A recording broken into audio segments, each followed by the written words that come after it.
and welcome. Once again I am going to play Advanced Squad Leader, and today I am going to do something that some of you were waiting for since a really long time, a scenario about armored fighting vehicles fighting against each other. And to do so I am going to use the Puma Prowls.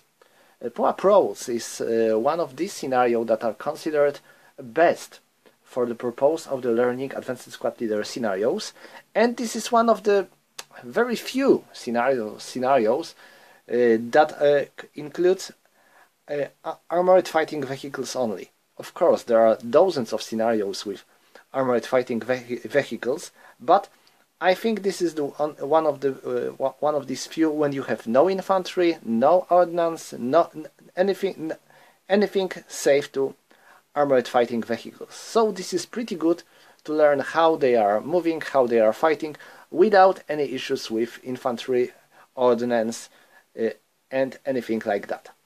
This is one of the scenarios that you can download for free from a Multiman publishing site, and I can recommend it definitely, because it is really good scenario indeed. So what are we going to do here? We have two groups of armored fighting vehicles, 5 Soviet light tanks and 4 German heavy armored cars. So this is going to be a quite interesting meetings of the two very different vehicles. So let's take a look on these counters and see what we know. First, this is a fully trucked vehicle because of this white round oval round, while this is armored car because of this white circle. It has movement points of 14. It has movement points of 33. So yes, this one looks much faster. Now, this one is a close-topped vehicle, and this one is close-topped vehicle as well. This one has slow turret traverse, and this one has one-man turret.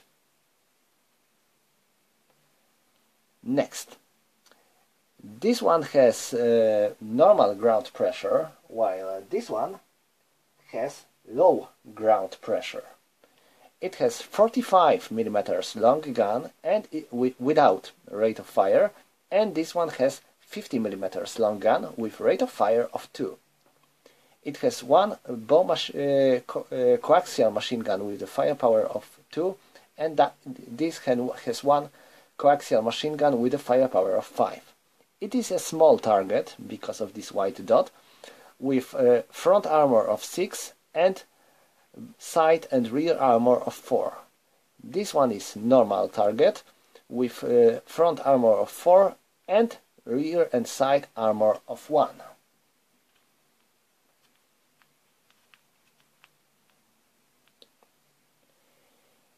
Both have only one kind of special ammo, APCR, and we are playing in 1944, so for 1944 their ammo depletion number is 6, and as for them it is 4. They have also smoke discharger, and their crew survival number is 4. They have crew survival number of 2, and they are radioless. So that's all we know about vehicles. We are going to learn some more soon, but as for now let's stay with this. And what can we tell about them? Definitely Puma is faster. It has better gun and better rate of fire, and also better machine gun. Finally, it has slow turret traverse, so it can fire while being crew exposed. So these are its good sides. As for our tank, its gun is not bad, but it's definitely slower. But it is fully tracked vehicle. This means that it moves better in any other kind of terrain than road. While our Puma is pretty fast on the road, then our tank is better when it moves out of the road.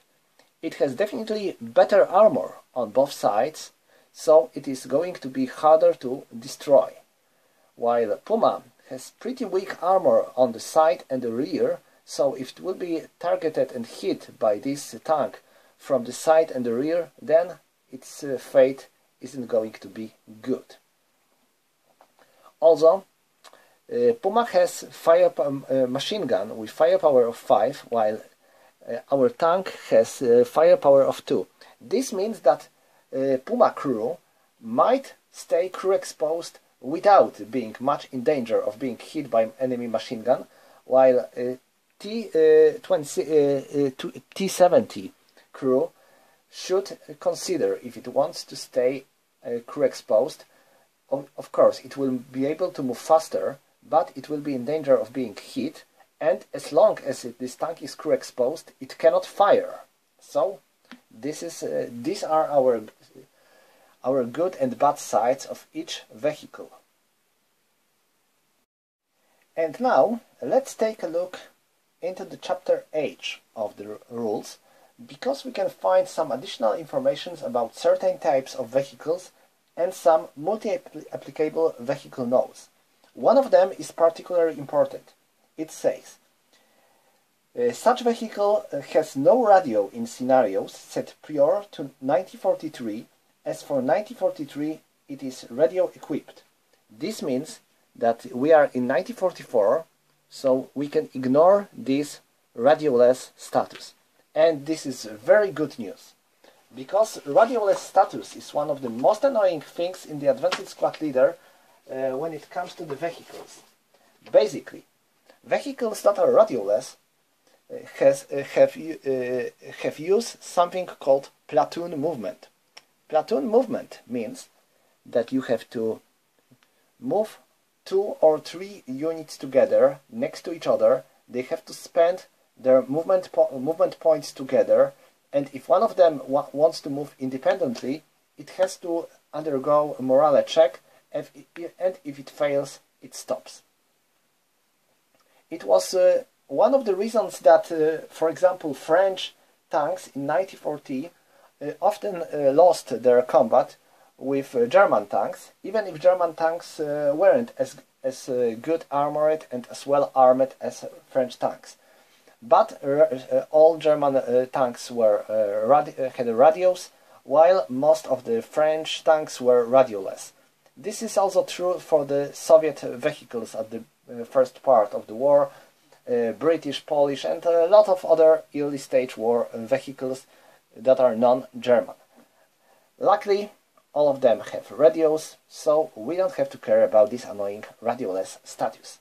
Okay, so that's when it comes to our vehicles. Now we know their weak and strong sides, so we can go to the game. Now let's talk about victory conditions. Soviets get 1 victory point for each enemy vehicle destroyed, and 2 victory points for each of their vehicles with functioning main armament that exits the board through this hex or that hex. And as for Germans, this is basically the same. They get the 1 victory point for each enemy vehicle which is destroyed, and 2 victory points for each German vehicle that leaves the board through this hex or that hex. So the choice is yours. Players are allowed to choose their strategy if they want to leave the board with as many vehicles as they can, or to rather hunt enemy vehicles. The situation might seem easier for Soviets because they have 5 tanks, while Germans have 4 armored cars, but German cars are much faster. The problem is that the Germans are starting here. Let me show you. This is their entry hex, so there is no road that comes through this board that would allow them to move straight here. As for Soviets, well, they are starting here, so again, no road over there, but there is a road that runs, well, quite quickly through the board. But their tanks are definitely slower than these armored cars. So each side has its advantages and disadvantages, and we are going to see how they work. Now let's talk a bit about terrain. Most of the terrain features on these 2 boards, we are using 22 board and board number 4. are mostly the same that we know, and there is a little of new stuff. But we have vehicles, and moving with vehicles is quite different than moving with an infantry units. First of all, open ground. It costs 1 movement point for the fully tracked vehicle to move through the open ground, but it costs 3 movement points for the armored car to move through the open ground. So open ground is probably not a friend of the armored cars. Next, woods. As for woods, a fully tracked vehicle has to spend all its movement points to enter the woods, and then it is in danger of undergo bog check. Same goes to the armored car. If it enters woods, it has to spend all its movement points, and it must undergo bog check. Next, we have brush, and brush. It costs. It has two movement costs for fully tracked vehicles, and 4 movement points for armored car. Again, you can see armored car is not your best friend if you are going to go to move through any other kind of terrain safe to the roads, because roads are armored car best friend. Why? If we are moving down the road with our fully tracked vehicle, we spend 1 movement point for moving down the road. If we are crew exposed, then we are spending a half movement point while moving down the road. If we have an armored car, then we also spend a half of movement point while moving down the road with crew exposed, and 1 movement point for normal movement. But as you remember, armored car has this particular armored car has 33 movement points. So as long as it moves down the road, it can move really quickly. Next, we have buildings. Armored cars cannot enter buildings, while fully tracked vehicles might try, spending a half of their movement points and performing a bog check, with danger of the building being turned into rubble. So it is better to avoid buildings. Sometimes you like to use to move into the building, for example, on the building hex, especially when there is infantry there and you want to make an overrun attack. But otherwise, this might be a not best idea, or you need some really good protection.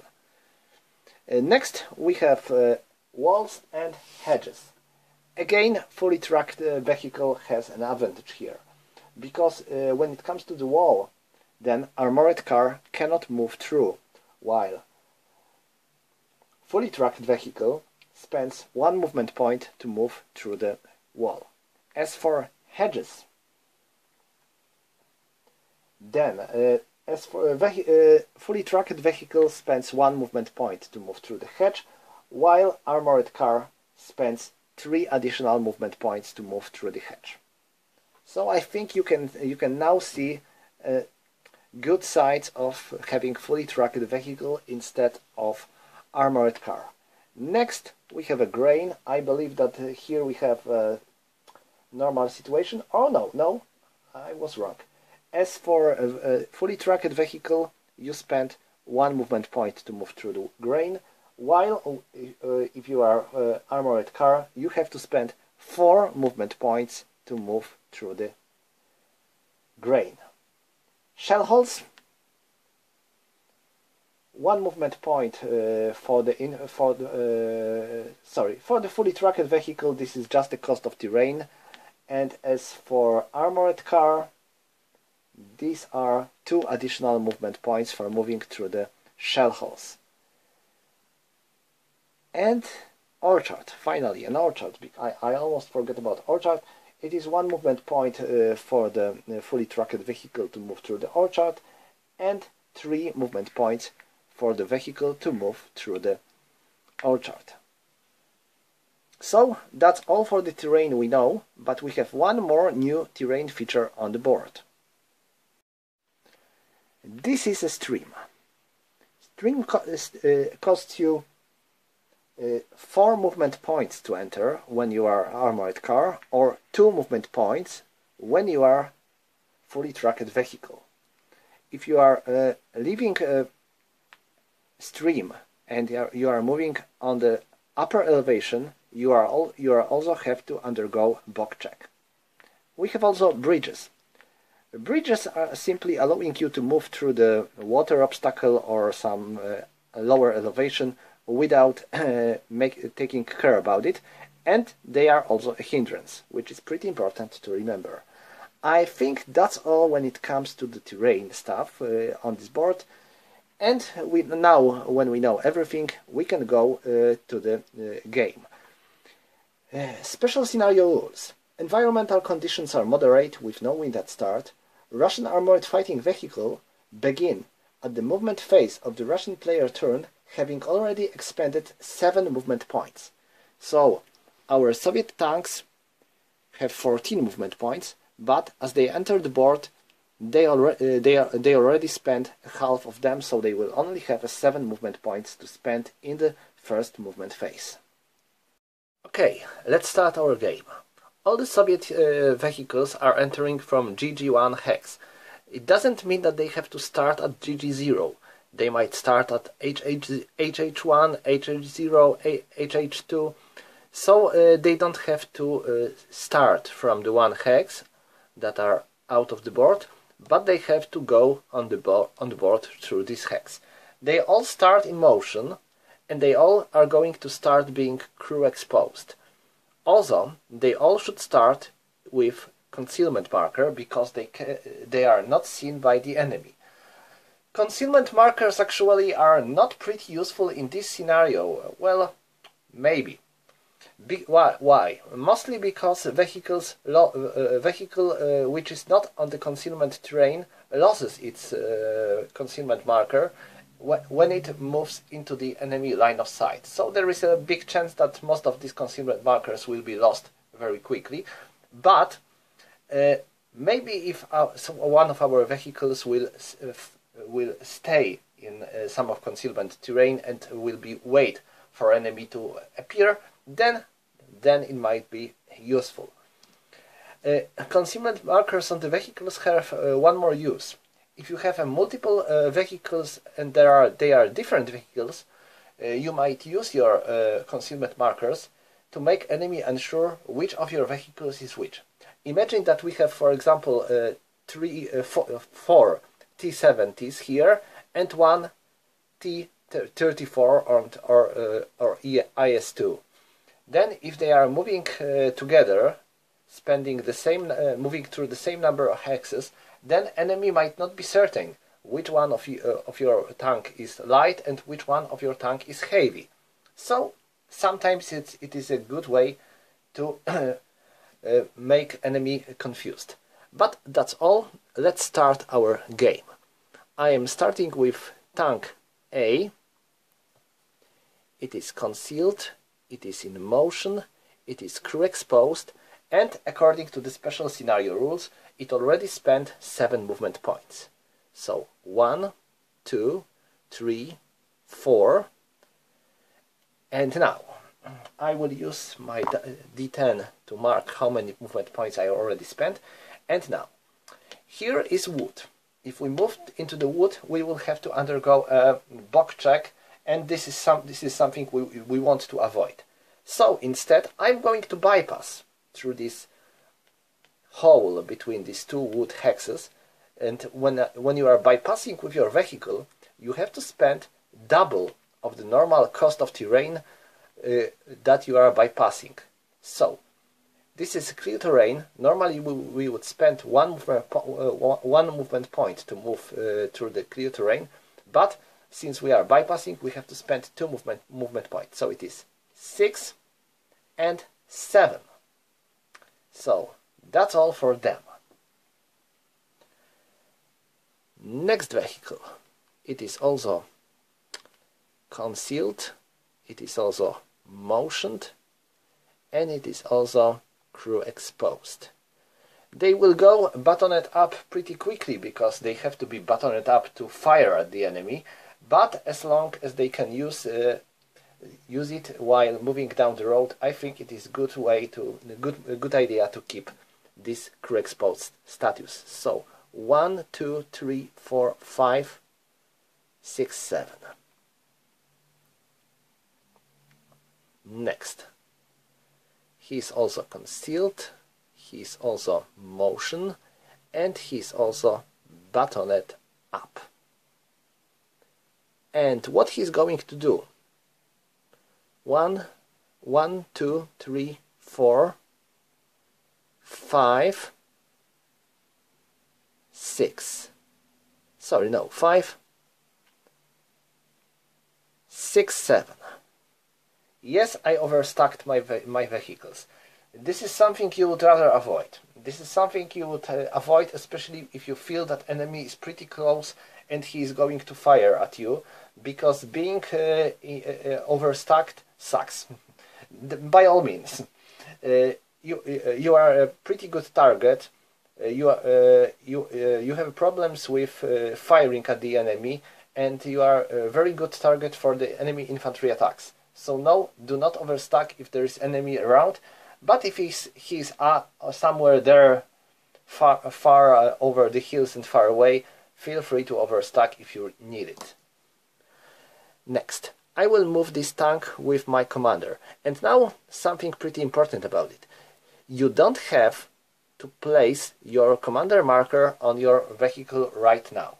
You might note it somewhere that this particular tank has a commander, and you have to reveal this only when you are using this commander's modifier. So enemy again might not be certain which of your vehicles is commanded. And it goes here, since I cannot move here because you can only overstack hex with 2 vehicles. And the my final tank will also overstack, making another pyramid here. Okay, that's all. Sorry, I forgot about wind change roll 10. Wind might be a thing in this scenario. If any of our vehicle will be wrapped in the burnable terrain, it might cause some fire and smoke. So it's pretty important to remember about rolling for the possible wind change. So that's all for their movement. Next we have German defensive fire, nothing to do. Prep fire, nothing to do. Road phase, nothing to do. Advance phase. Tanks cannot move in the advance phase, nor any other vehicle. They can only change from the crew exposed to buttoned up, but this is not something we are going to do now. So that's all for our vehicle, our movement, and now we go into the German part of the turn. Okay, so it is time for Germans to go. Let's make for the wind change. No wind change. So now I'm going to move. Just like before, also all Germans are starting in motion and they are crew exposed. They will keep this crew exposed as long as possible because it is useful for them. And now 1, 2, 3, 4, 5, 6, 9, 12, 15, 18, 21, 24, 24, 28, 32. And I can go, I can stop my vehicle now if I want to, but I'm not, but I don't want to. It just finishes its movement. So, next vehicle, it is also concealed, motion and crew exposed. So it's 1, 4, 7, 10, 11, 14, 17, 20, 21, 22, 23, 24, 25, 26.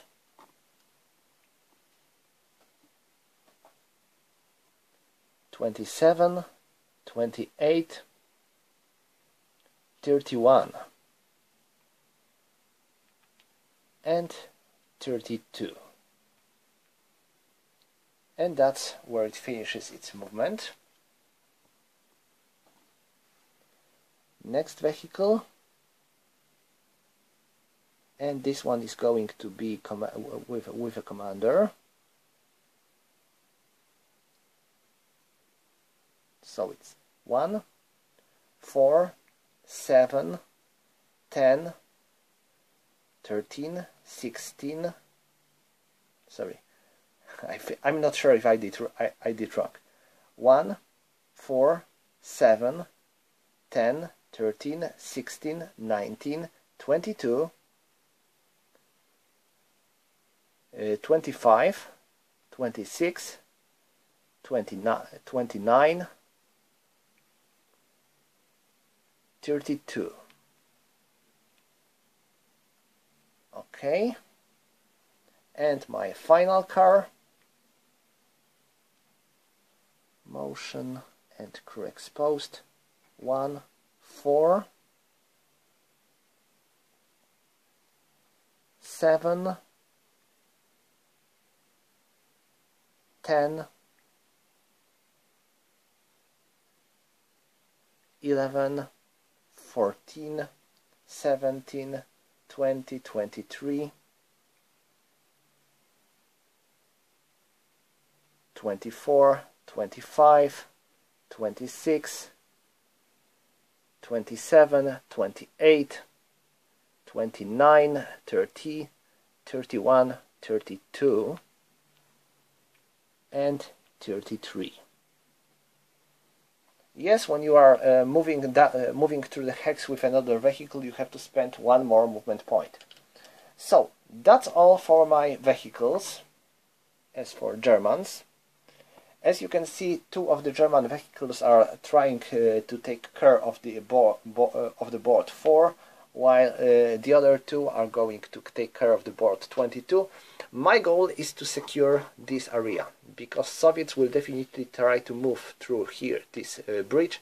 So if I will have at last one vehicle here, then I might be able to stop them, while I have to move two more of my vehicles through this part. This will be harder for them, because there are no roads here, but well, I think this is safer than moving down this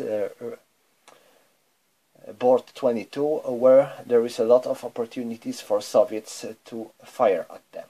So that's all for their movement phase. Next we have defensive fire phase, nothing. Advancing fire phase, nothing. Road phase, nothing. Advance phase, well, I think that none of them wants to go baton up. Close combat phase, nothing. And this concludes turn 1. We are moving into turn 2. Well, there wasn't much action now. I think that there might be more action in the turn 2. Let's make a wind check. I got 8, so no wind check. And let's go to Soviets. I will start with this tank. It moves 1, and now it is on the road. Because of that, it might use road bonus, because it is crew exposed. So it's 1, 2, 3, 4, 5, 6, 7, 8. It is 8. I believe that he is not in the line of sight of any enemy vehicle. Well, these buildings and woods definitely blocks their line of sight, and so it's 8.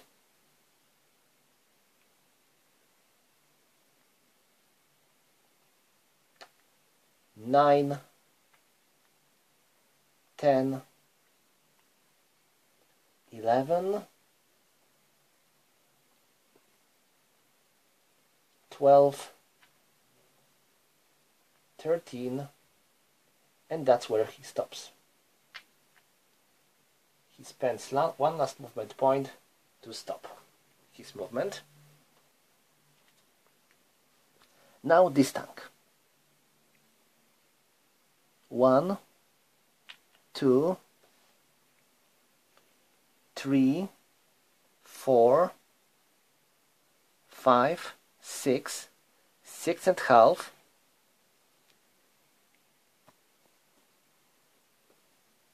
7.5, 8.5, 9.5, 10.5, 11.5, 12.5, 13, 14.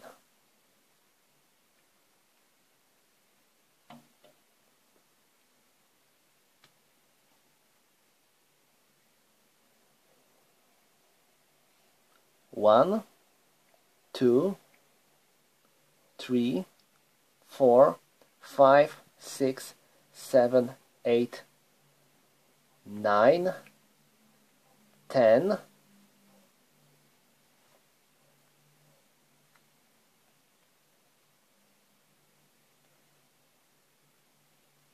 11, 12, 13, and 14. He's stopping here. Oh, sorry. He spends 2 movement points to move to bypass through these buildings, and its last final movement point to stop here. Okay, and we have 2 more Soviet tanks to go. Now this one.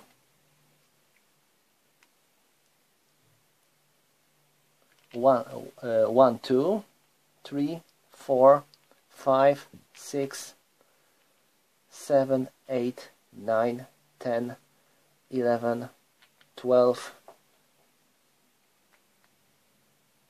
13, 14.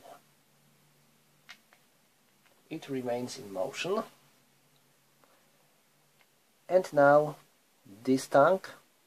1, 2, 3, 4, 5, 6, 7, 8, 9, 10, 11, 12, 13, 14. And that's all for the German movement phase.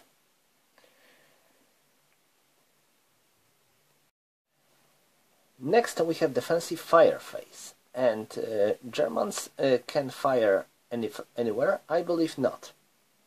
Well, they have their turrets facing like this, so they cannot fire anywhere. Of course, they would be able to move their turret, and I think they would be able to fire at him, but well, it would be costly. It would cost us 2 and +1, so it would be +3 to hit.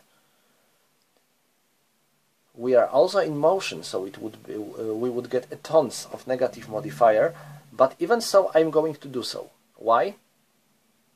Because if he will hit me in the head, I will be facing him with front of my turret. So I will have a front aspect of my armor, not a rear or side. So I am trying to do so. So let's place it like it was, and let's calculate all the modifiers. There will be a tons of them, and I actually don't like it, because there is still a danger that my main armament might be damaged. But still, let's declare this fire. First I have to check if there is a line of sight, but I believe it is. Yes, it definitely is. So we are in the 1, 2, 3, 4, 5 hexes range. So our and our target is vehicle. So our 2-hit number is 10,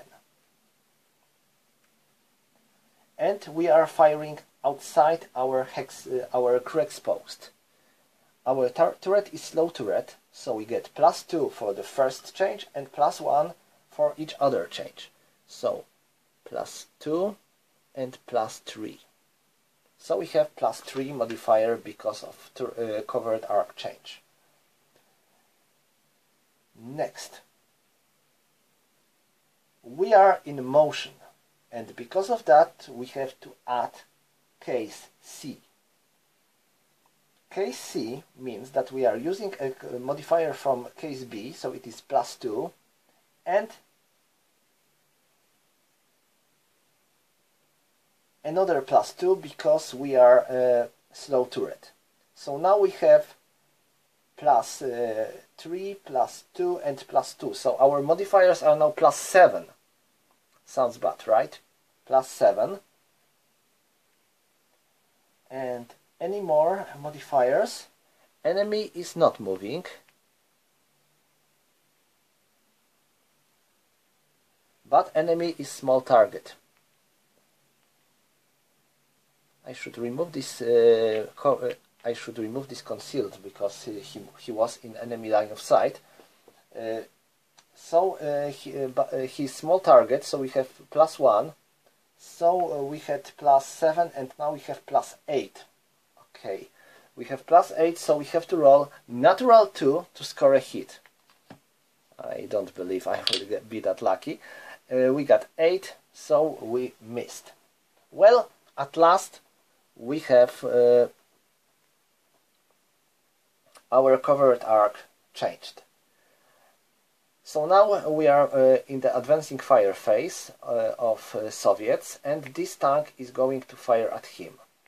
So he fires during the advancing fire phase, and now what are his modifiers? Oh, he cannot. He cannot. I forgot to change him into buttoned up, and as long as he is buttoned up, he cannot fire. So no, he cannot fire. Too bad. Okay, so that's all for the Soviet advancing fire phase. Next we have road phase, nothing to do in the road phase, and next we have Soviet advancing fire phase. And now he can finally do so. He switches into buttoned up, and so he does. And any other Soviet units are going to do so? Well, I think he will. He's in motion, so again it will be very hard to hit enemy while being in motion, but let's go into buttoned up. So I can remove this marker. So that's all for the Soviet part of the turn 2. Let's go to Germans. First, let us do wind change. Roll. We have no wind change.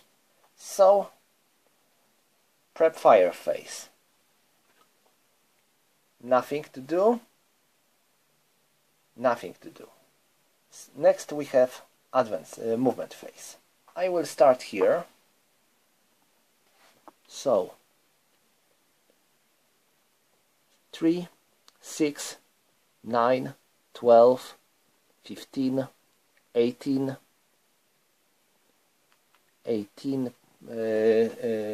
21, 24, 27, 30, and if I roll if I move here, then I will be in his line of sight. 30, 33. So he might try, but his chances are pretty low. He is in motion. There are 2 grain hexes that will provide some hindrance, and he is in motion as well. And hitting enemy who is moving by your own vehicle that is moving is virtually impossible. Why? Well, let me show you. I'm not going to fire, but let's assume I would like to fire. So what do I have? I am in motion, so I would have +2 and +2, so it would be +4. +1 because of the buttoned up, so it would be +5. +6, +7 because of the grain. +8, +9 because of enemy being in motion, and +1 because of spending 3 movement points in my line of sight. So it would be +10, and my 2-hit number would be 10. And because I am in motion, I wouldn't even be able to place target acquisition. So it is pointless for me to try any defensive fire here. So Soviet tank is not going to defensive fire. Okay, now him. 4, 7, 10, 11, 14, 15, 18, 21, 24, 27,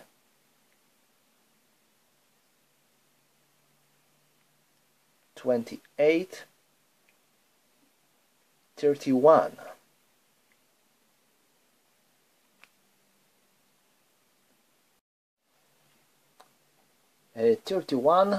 And I'm spending one more movement point to stop here, and also I'm losing my concealment because I'm in the enemy line of sight and I'm moving.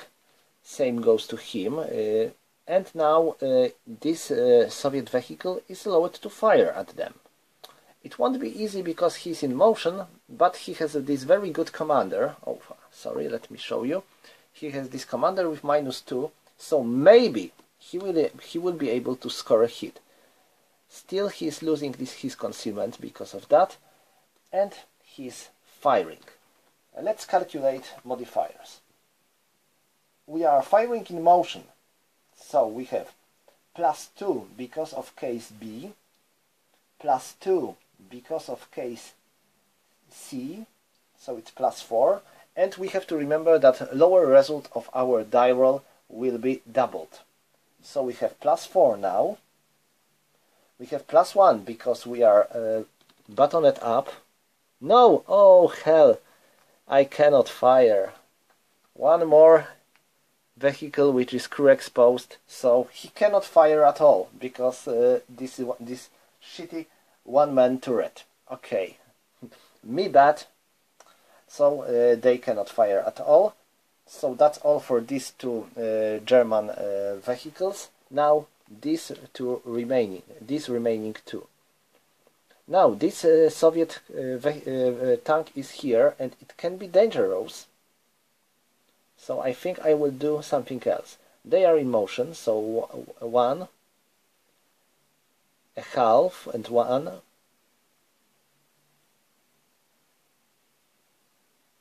Seven and half, 14 and half, 17 and half, 20 and half, 21 and half, 24 and half, 27 and half, 13 and half, 31, 32, and he stops. He is in the line of sight of this Soviet vehicle, so he is losing his concealment status, and he also stops.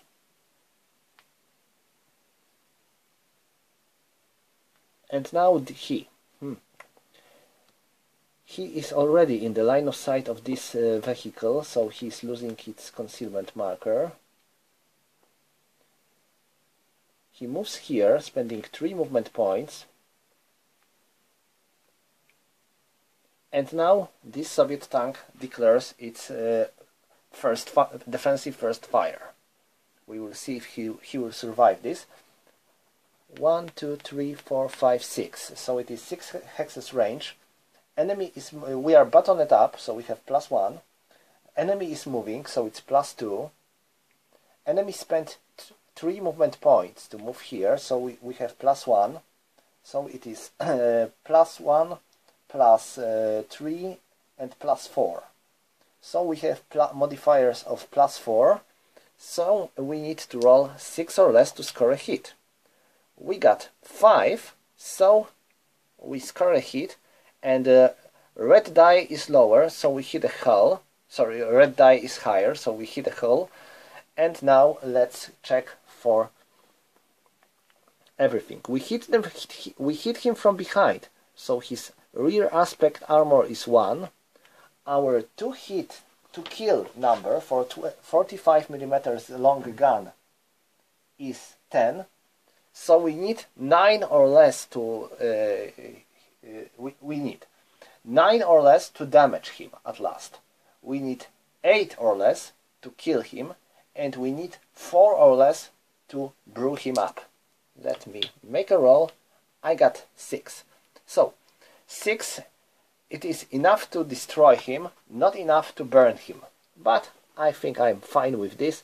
This vehicle is marked with a wreck, and now I have to make a roll for crew survival. I need 4 or less. I got 4, so its crew actually survived. Well, it doesn't have much to do.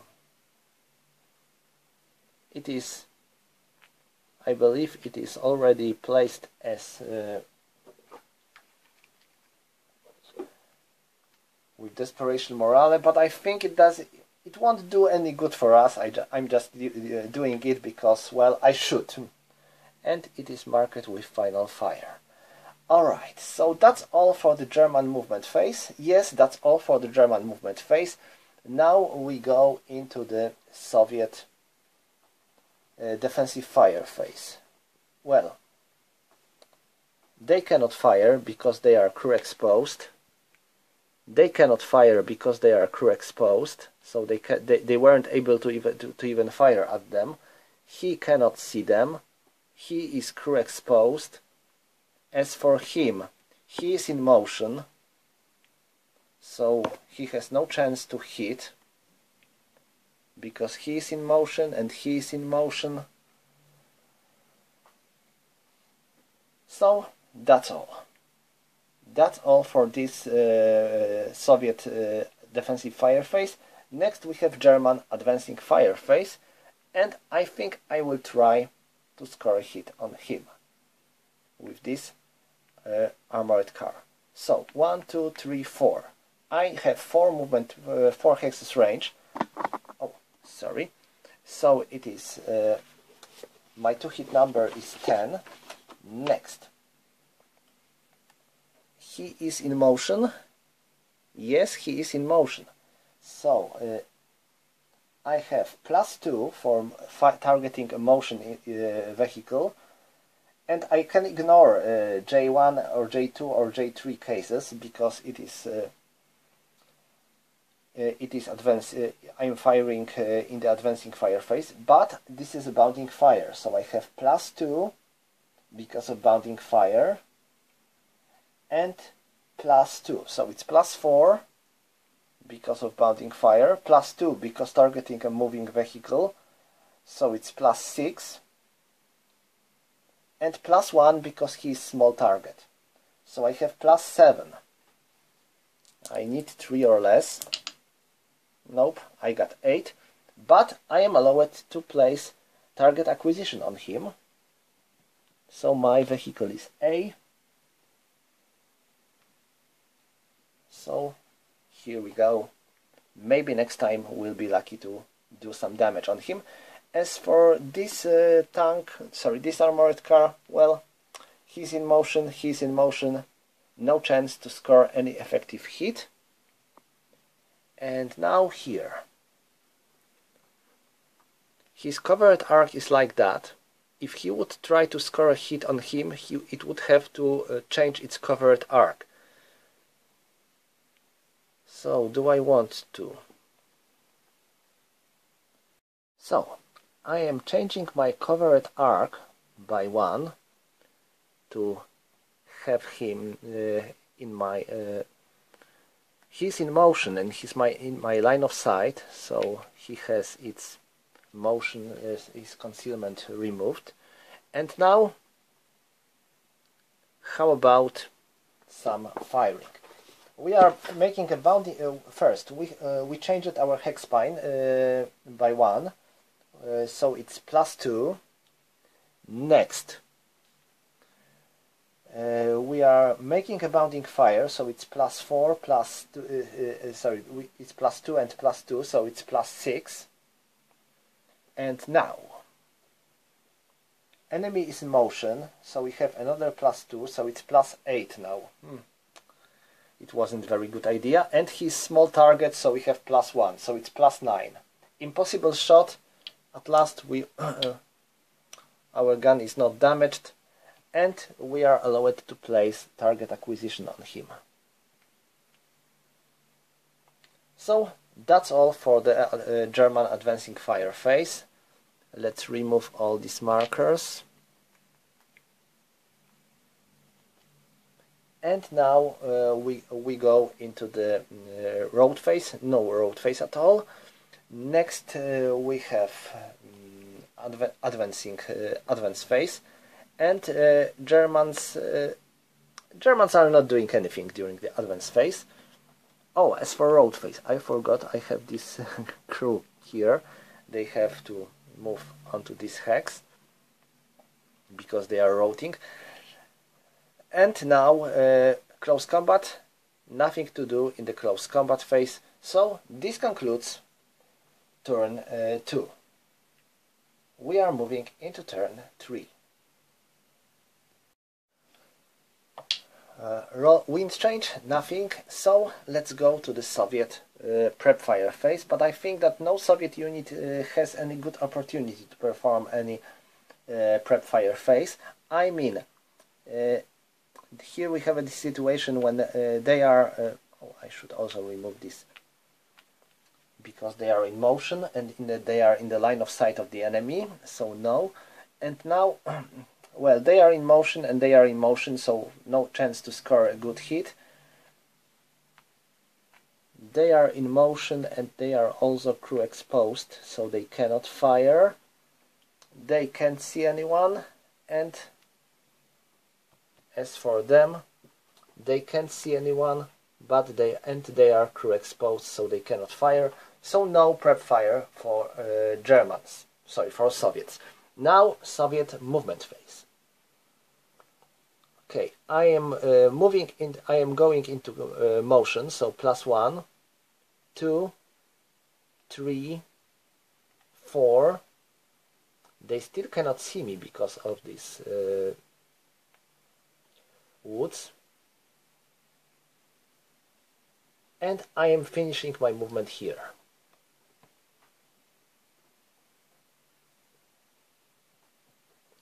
Now this vehicle, they move 1, so they are out of sight of this vehicle, so this target acquisition marker is removed.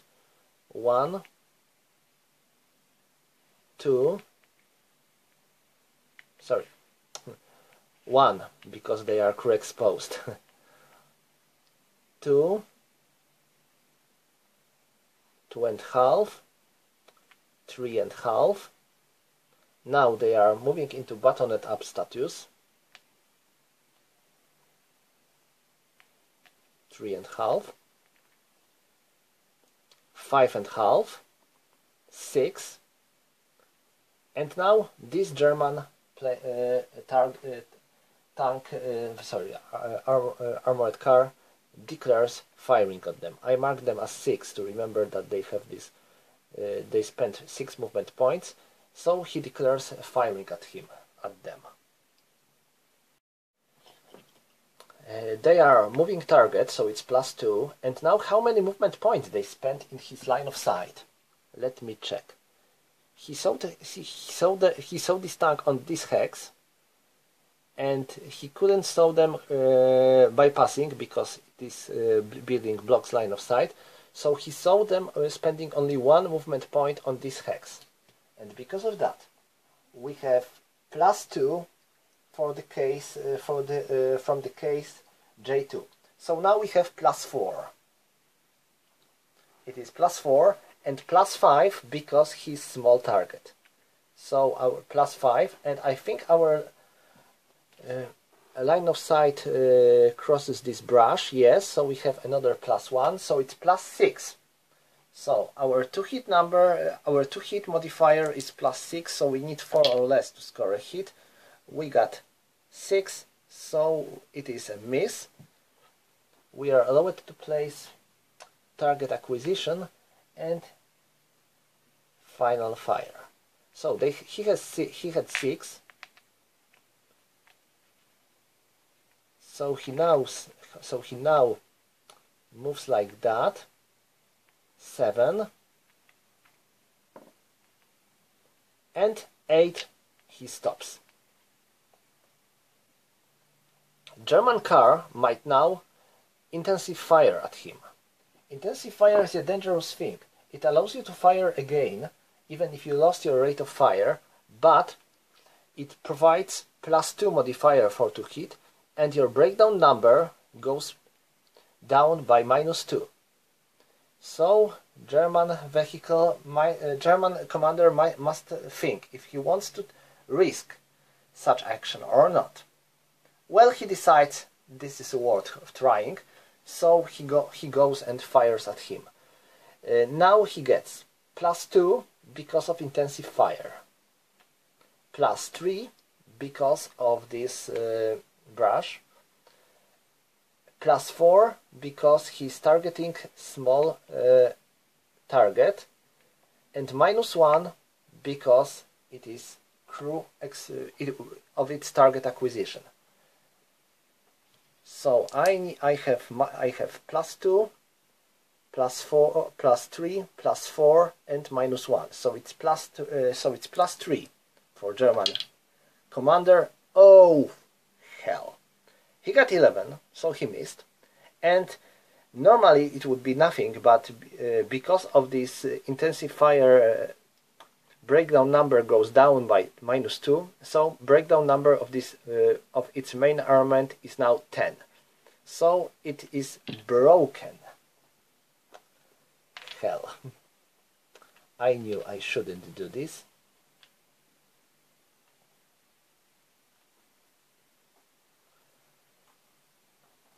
And he cannot fire anymore, because when you are using intensive fire, you cannot you cannot do any more firing.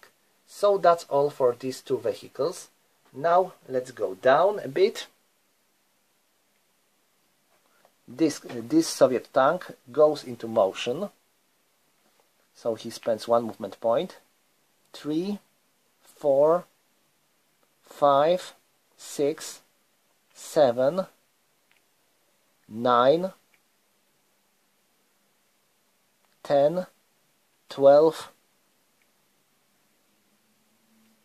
12 and 13 and 14.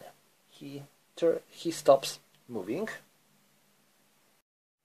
And now commander of this armored car feels that he is in danger, because this Soviet tank is in a very close range, and it might hit him with ease during the advancing fire phase.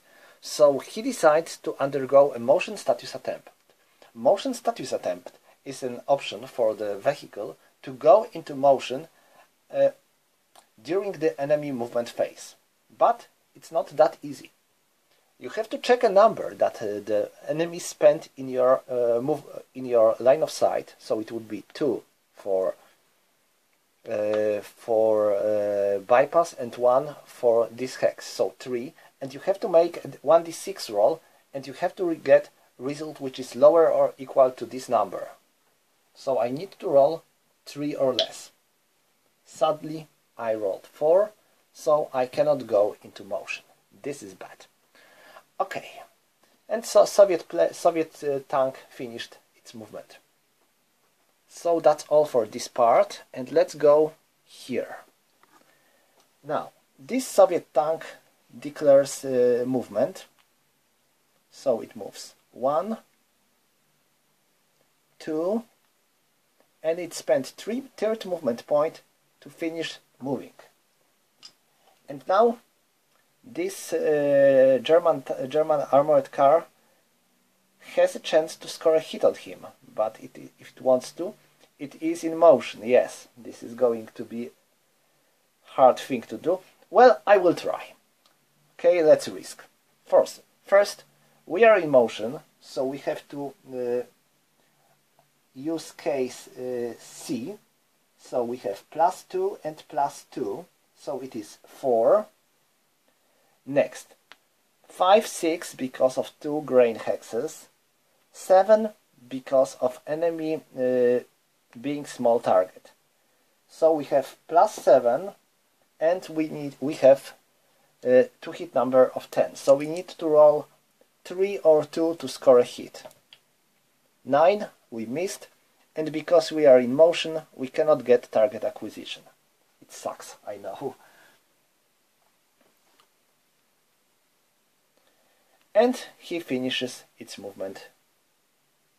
So we have one last Soviet tank to go.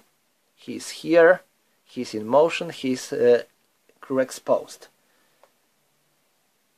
So he knows that if he will do anything, then this German armored car will fire at him instantly. But if he won't go,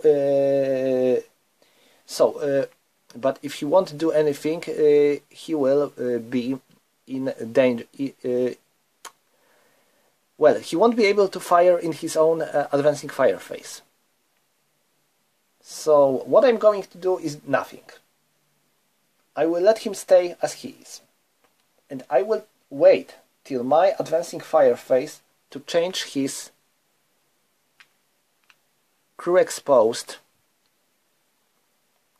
status into buttoned up, because I cannot fire until I am buttoned up. That's why these small turrets are so bad. Okay, so that's all for the Soviet movement phase. Well, wait. I cannot just do nothing. I am in motion, so I have to spend all my movement points onto this hex. I can't just say I'm doing nothing. As long as I am moving, I have to spend my movement points.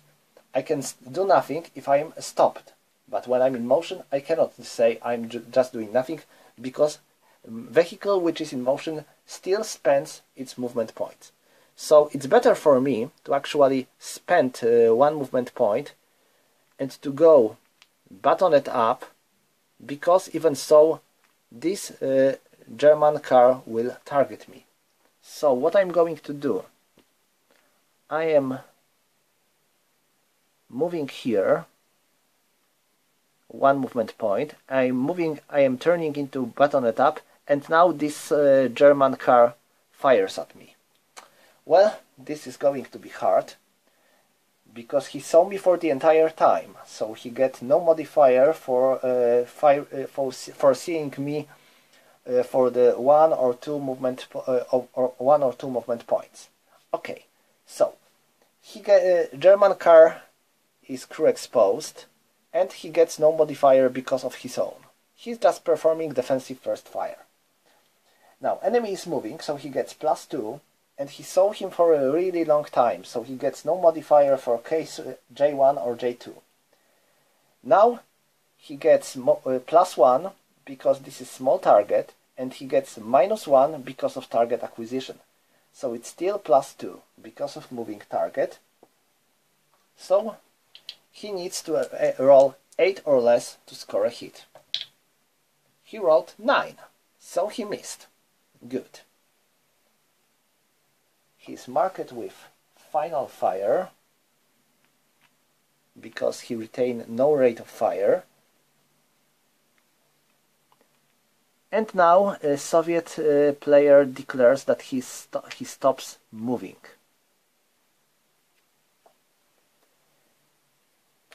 German player might still perform intensive fire. Well, we have bad luck with intensive fire, so I'm not going to do so. So that's all for the Soviet movement phase. I think I have to make two corrections. First, this target acquisition marker here is flipped on 2, and here this vehicle loses its target acquisition because its gun was damaged. so no target acquisition. And that's all for the defensive fire phase, because we don't have any opportunity to make a defensive fire phase, so all the final fire markers are removed. And next we have advancing fire phase, so Soviets are going to try to get payback. So let's start here. He's firing at them, and now this is bounding fire, so we have +2 and +2, so it's +4 because of bounding fire. And now +5 because of because of buttonet up, and -2 because of enemy on the adjacent hex. So it's +5 and -2, so it's +3. And we are on the we need 7 or less to score a hit. I made it. So it is 6, so white over red, we hit the head. And we were targeting him from below.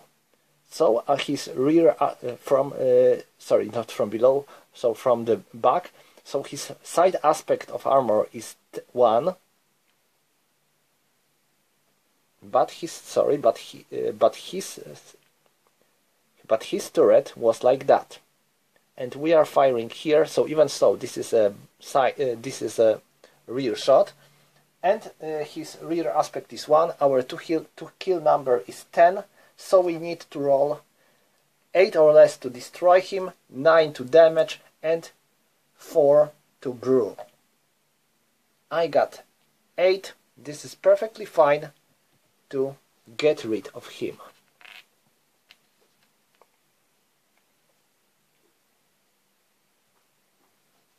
Let's make a roll for crew survival. It is 8, so he's not, he is not, and they are marked with bounding fire. Alright, who's going to be next? I believe him. I believe them. Okay, he's targeting them. This is not going to be as easy as there, because 1, 2, because of TAM, but first, bounding fire is +4, +5, +6, +7, +8, because he is in motion. So it would be 8, so we would need natural 2 to score a hit on him. But we still can get target acquisition. So let's try. Okay, I got 7, so it is a miss. So all I can get is target acquisition. I got F. So let me find my red target acquisition with F. Okay, that's all, and it was a bounding fire.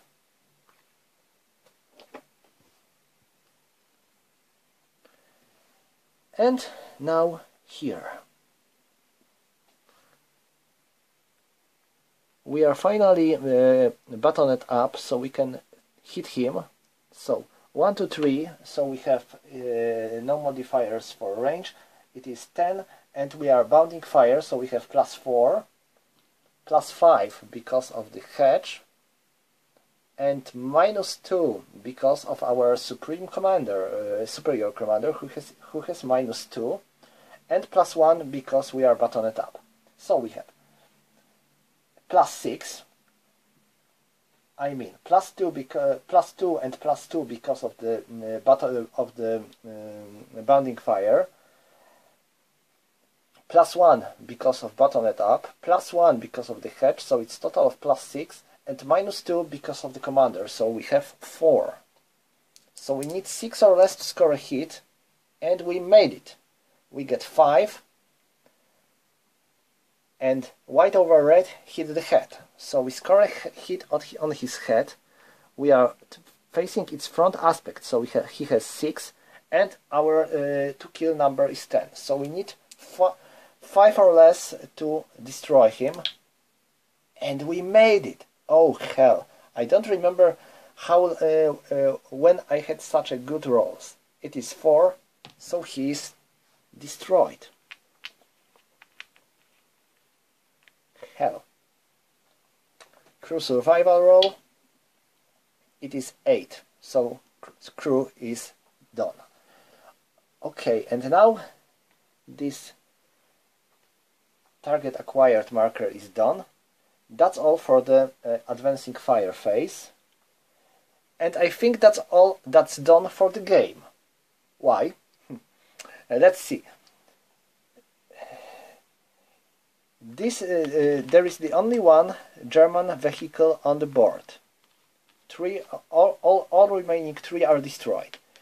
In the next turn, in the next German phase, he won't be able to. I'm not sure if he will be able to even leave the board, and he's in motion, so there is a little chance for him to destroy this Soviet vehicle. And even if he would be able to destroy 1 Soviet vehicle, I have still 3 Soviet vehicles that are about to leave this board in the next time. So Soviets will get 6 victory points because of them, and Germans at last might get 1 for destroying 1, maybe 2 vehicles, and 1 for and 2 for leaving the board.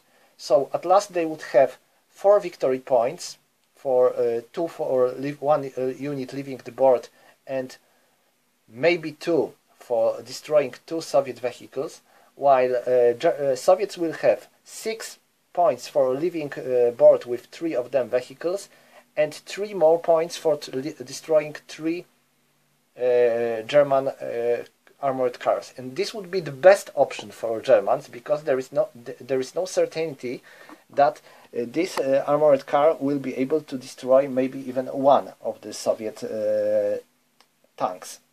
So I think this is a good moment to call it a day, because starting with this moment it would be definitely a one-sided game with no opportunity for Germans to win. So that's all for this video. I hope I was able to show you a bit about tank against tank, or maybe armored fighting vehicle against armored fighting vehicle combat. I will return to this stuff in the next videos, because there is much more stuff to show you about this. This was kinda a demo, I would say. But anyway, I hope it was helpful. Thank you for watching, and see you next time.